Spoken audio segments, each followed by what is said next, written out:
After recently reviewing the top cards that are in my wallet, I thought it only appropriate to talk about the top cards that aren't, but that are on my radar. But before we get into that, what's up? My name is Bo, and I focus on strategies that both individuals and families can deploy. Point maximization, point stacking strategies, and of course, travel-related benefits, so that when we do travel and we do redeem, our experience is just that much better. So in my previous videos, I talk a lot about the Capital One Venture X, how much value I'm able to extract out of that card. Now that's my only card from Capital One today, and I've built a nice bank close to 260,000 Capital One miles. So I'm looking at expanding my portfolio and adding a card like the newly refreshed Capital One Savor rewards card. Now there's some crossover with the earning categories versus some cards that I have in my setup today, and it's advertised as 3% cash back, but if you have a card like the Venture or the Venture X, you can leverage that as transferable currency. So the 3% for dining and groceries, I use the Amex Gold here that earns 4x in those categories. Not sure there's a ton of value, although internationally that may be something where I could get a little bit of extra use out of, and there's no foreign transaction fees with the Savor One here. A few other categories, 3% for select streaming.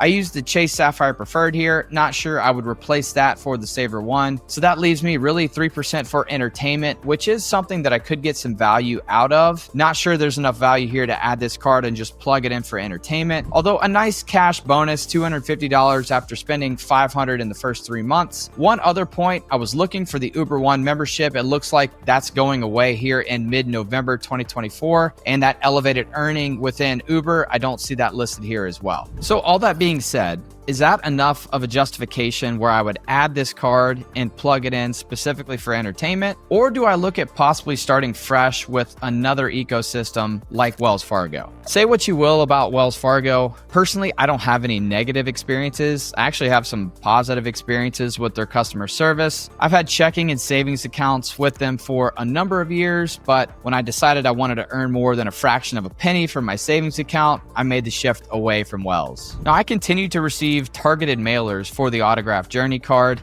which was how American Express got me with the Platinum card, so I guess those mailers do work. Now with Wells overall in their ecosystem, they do have a nice range of cards that earn well in a number of categories, and a more broad range of categories than you see with most other ecosystems. Personally, the Wells Fargo Attune has really caught my attention here lately, not necessarily for the welcome bonus, which is only $100 after spending $500 in the first 3 months. So taking a look at the earning categories and the variety here. First with self-care, look, the cost of my wife's salon visits, plus the fact that both of my kids get haircuts and it's like $40 per kid these days. Being able to earn 4% cash back versus the 2x that I get with my Venture X today would be a step up. Other 4% categories here, EV charging, so the next time that we have to evacuate if there's a hurricane, or the next time we take a road trip, Griswold style, to see my family, it is nice to be able to earn 4% here, which is better than I get with any other card that's in my setup. Also, amusement parks like Disney and Universal,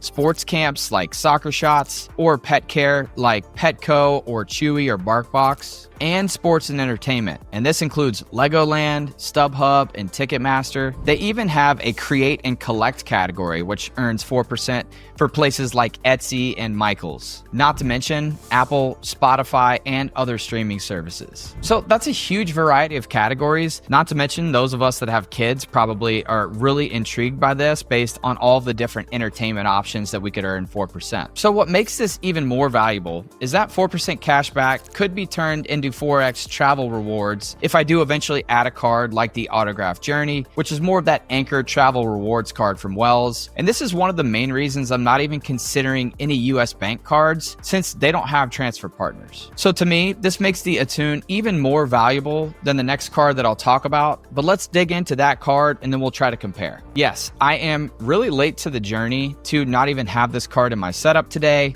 I'm talking about the Citi Custom Cash. I'm closer to retirement planning than I am to building out an ecosystem with Citi. Only kidding. But nothing has really intrigued me about Citi overall or their transfer partners. That being said, I firmly believe it's good to have diversity with your points in the different ecosystems, which is why I keep coming back to Wells Fargo. Plus, you never know when one bank may have a transfer bonus out to a specific transfer partner that may align with some of your upcoming travel. And Citi, a lot like Wells, is a good ecosystem to to test out to see if it makes sense to continue to add cards that are in their specific portfolio and build out something like the City Trifecta, but I'm not quite there yet with the anchor cards like the City Strata Premier. But the City Custom Cash could be a way to get my feet wet with City, as it earns 5x that could be used as transferable currency points if I do eventually add the Strata Premier, or possibly the City Trifecta, which also includes the City Double Cash. But when you try to compare this City Custom Cash to the Wells Fargo Attune, it really isn't a fair fight. The City Custom Cash is meant for one category, since you're able to earn 5x on your top spending eligible category on up to 500 in spend each month. And you have to make sure that specific vendor codes appropriately. As an example, my gym does not code as a gym. I found out the hard way here. And between my gym pass, my wife's toss in a few childcare passes each month, and we're pretty close to that 500 in spend. City broadly defines most of these categories, and the fact that you're capped on up to 500 in spend each month for one specific category makes it a little bit more challenging on how to use this card appropriately. Wells and the Attune, on the other hand, has no spending caps and specifically names businesses and business types in each category, which I really appreciate. To me, this makes the Attune much more diverse and more valuable. And the argument here could be that you could plug in the City Double Cash, but that's just another card to think about. Plus the fact that I have the Venture X that's already earning 2x in a number of categories, even though some of those categories could be replaced if I plugged in the Attune card. So overall, I think that it's either the Wells Attune, the City Custom Cash,